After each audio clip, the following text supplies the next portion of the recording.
Salut à tous, c'est Pangda, bienvenue sur cette vidéo qui aujourd'hui va parler posture et questionosophie et surtout m'axer sur la posture. Alors, j'aimerais revenir sur un élément euh, qui parfois nous semble complètement validé, qui concerne donc notre posture, c'est se dire et faire la différence entre accueillir et l'attente. Nous en tant que praticiens.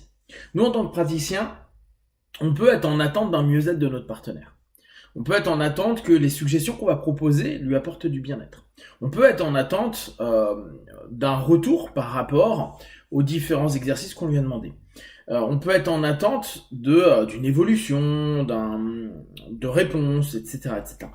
Et souvent, on peut avoir cette notion à se dire, bah, je le fais par empathie, je le fais par volonté d'un vrai mieux pour mes partenaires. Et avec le temps, je me suis vraiment posé la question à savoir, est-ce qu'on a à attendre quoi que ce soit? Alors là, j'exagère un peu le trait, parce que c'est vrai que vous n'allez pas vous dire, j'attends qu'il aille mieux. Pour autant, posez-vous sincèrement la question à savoir, quand un partenaire revient une fois, deux fois, trois fois, et qui dit, bah, ça avance pas des masses, j'ai pas l'impression que j'évolue là-dessus, je me sens pas mieux, c'est compliqué, j'ai une rechute. Comment vous le vivez? Comment vous gérez votre posture? Comment vous acceptez l'idée que bah, ça n'avance pas, que techniquement vous mettez en place des choses et ça ne passe pas. Pour avoir la chance d'avoir pas mal de personnes qui me mailent, je vois qu'il y a un moment où les personnes disent ah, j'ai fait plein de choses et il se passe rien. Qu'est-ce que je peux faire? En gros, on est en attente de pouvoir réussir ou d'orienter vers une réussite. Et on sait bien, on le sait, hein, rationnellement on le sait, que nous on fait pas grand-chose. Nous on n'offre pas le changement, bon, pour ceux qui adhèrent ou pas à ma vidéo d'hier, mais en tout cas, on ne peut pas le garantir. On sait bien, hein, on propose des moyens, et on ne peut pas savoir si ces 10 moyens vont donner des résultats. Alors, c'est là où on revient sur à nouveau notre posture. Dans quelle posture je me situe vis-à-vis de mon partenaire? Est-ce que je dois être en attente? Et l'attente peut emmener des choses positives, hein, comme par exemple l'empathie, comme l'écoute plus active, comme parfois une gestion de nos contre-transferts. Mais je pense aussi qu'elle n'a rien à faire en cabinet. Alors, il est vrai qu'il y en a beaucoup qui m'avaient fait la réflexion sur différents sujets que je pouvais être très froid dans ma façon de pratiquer. Quand je dis beaucoup, c'est beaucoup de praticiens et même des partenaires. Parce que on a cette impression que je m'en tape. Et d'ailleurs, je le dis à mes partenaires, je dis non mais ça je m'en fous, je m'en fous complètement. Et que tu y arrives ou pas, que tu changes ou pas, que tu évolues ou pas, je m'en tape. C'est pas mon problème. Moi je te propose des choses. Et c'est toi qui après en disposes comme tu en as envie. Ça peut paraître un peu froid, ça peut paraître un peu brusque. Bon, avec ma sémantique, ça fait parfois un petit peu gros connard. Mais prenons outre cette idée, nous en tant que praticiens, on n'a pas à attendre quoi que ce soit. On n'a pas à vouloir que le partenaire aille mieux, qu'il nous apporte un feedback qui aille dans le sens de notre pratique. Bien sûr, vu que beaucoup d'entre nous peuvent avoir cette notion, nous, praticiens, peuvent avoir la notion de se dire ouais mais je suis un imposteur, je suis pas un bon. Ouais, je vais sur les forums, je lis des bouquins et eux ils font des trucs de ouf. Moi bah ouais, j'ai des retours qui me conviennent pas des masses. Ça peut nous faire douter, ça peut nous mettre mal à l'aise. Et c'est là où je reviens sur cette notion qui pour moi est essentielle quand on travaille sur notre posture, c'est l'accueil. J'accueille ce qui se passe. J'accueille comment ça se passe. J'accueille ce que mon partenaire fait ou ne fait pas. Accueillir, ça veut pas dire je valide, j'y adhère. Ça veut dire bah c'est, donc c'est tout. Ça va pas dans du mieux, bah c'est comme ça. Ça ne veut pas dire que je vais pas me poser des questions.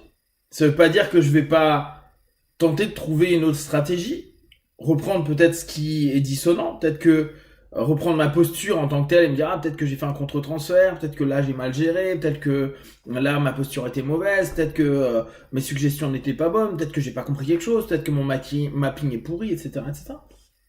En tout cas, va y avoir cette notion à se dire, bah, j'accueille ce qui arrive tel que ça arrive. Et si ça ne me convient pas, si bah, je suis pas content, parce que bah merde, ça fait X fois, où ça allait mieux, et puis là il s'est passé un truc, et ça va moins bien, j'ai pas à prendre ça comme une résultante qui doit m'affecter. Parce que j'ai pas d'attente. Parce que effectivement, accueillir, c'est accueillir tel que c'est, et pas tel que on aimerait que ce soit, ni que ça doit être, si on prend les notions qu'on peut avoir dans les ouvrages, etc. Alors, je vous invite à vous poser la question, quel type de posture vous avez? Est-ce que vous êtes réellement dans un accueil? Est-ce que vous êtes dans un accueil de tout ce qui va être dit, de tous les retours? Et comment vous vivez le fait que parfois, vous ne puissiez pas accueillir le retour, ou que vous vous rendiez compte que c'est plus un accueil, mais c'était une attente. Et que vous voyez la personne vous semblait bien au téléphone, elle arrive et là elle vous dit « Ah bah j'ai repris à fumer, ça merde, j'ai recommencé ». Comment vous allez le prendre? Est-ce que vous allez vous challenger à vous dire « Non mais on va y arriver » dès lors c'est plus toi en tant que praticien et ton partenaire, c'est « Allez la team elle recommence ». Comment vous allez vous impliquer? Et est-ce que dans cette implication vous n'allez pas vous perdre pour du résultat? Je sais que cette notion de résultat, elle est latente dans l'accompagnement. On se dit, pour être un bon thérapeute, il faut avoir du résultat. Il faut avoir. Parce que bon, effectivement, c'est dur de continuer si on n'a pas des partenaires qui sont satisfaits. Mais, quoi, là, mon mais, il coupe cette idée-là. Bien sûr, le résultat est quelque chose d'important, mais comment accueillir qu'il n'y ait pas de résultat?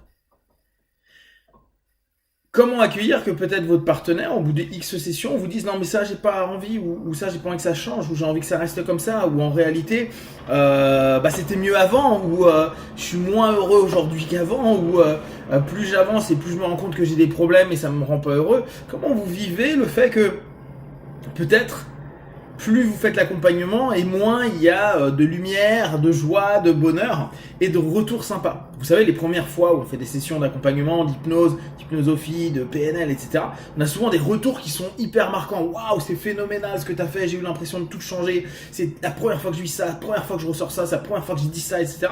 Puis au bout de 7, 8, 9, 10, 15, 20, 50, 100 sessions, bah bon, c'est rare qu'on ait 100 sessions avec une personne, mais ne serait-ce que 5, 6 sessions, on s'aperçoit que c'est moins flagrant, y a moins de choses qui bougent. Même certains ne viennent pas pendant 1 an ou 6 mois parce qu'ils disent au bout de 2-3 sessions j'ai l'impression qu'il y a moins d'impact. Alors en espérant que maintenant ça revienne le même impact. Sauf que c'est pas le cas, on en a déjà parlé sur des vidéos. On sait que il y a un phénomène où on a pu parfois faire émerger des choses très fortes parce que la personne n'a pas beaucoup bossé sur elle et qui d'un coup va prendre conscience de cette chose-là. Et dès qu'ils prennent conscience, c'est plus long.